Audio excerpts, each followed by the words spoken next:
So welcome boys, in this video I'm gonna be talking about Welcome Shadows of Rose. Yep, the DLC we have all been waiting for since a whole lot of time. Well, everybody does not know the Ethan story, what happened to Ethan Winters at the end of Resident Evil Village. If you haven't played the game, just play the game and find out yourself. I won't be spoiling anything for you. But Shadows of Rose DLC is making its way to PC and all other consoles on October 28th, and we are all excited, and many of the people are thinking whether they can run it or not, as the game will be in third person perspective. And people are also thinking that hey, will it work fine on a quad core CPU, as they will be playing multiplayer. So will it require more resources? Let's find it out, guys. So if I just go over here in the Steam community page, official Steam page, where you can officially purchase the game, and if I take a look at the system requirements, they are as follows.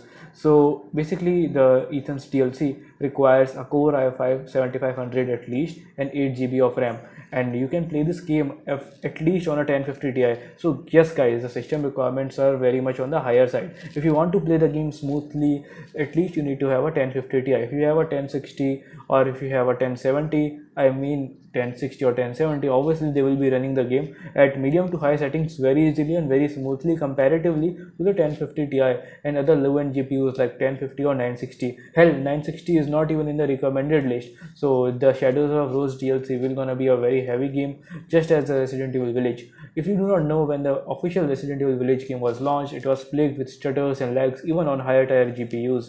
This was basically because of the bad implementation of the new DRM anti-cheat software. Now as the multiplayer mode will gonna be coming, now it will be very interesting to see how the new DRM has been implemented and improved or not.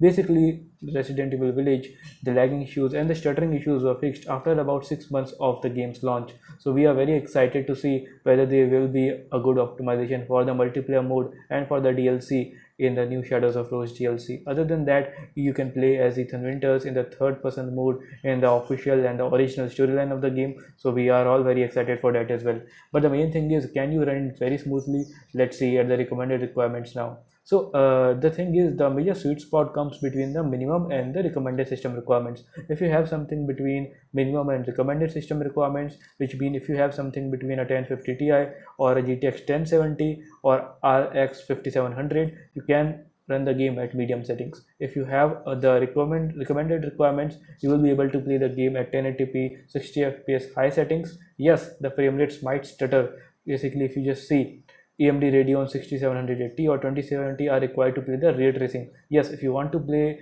if you want to play with the ray tracing effects turned on, you must at least have a 2070 RTX GPU. And other than that, guys, they also give you some sort of warning that this game cannot run very smoothly at some graphical intensive scenes. FPS might drop to 45. Yes, they have mentioned that in their official website. If you want me to analyze the system requirements on the official website of Resident Evil Village, please let me know in the comment section. And I think this should be pretty much it for this video.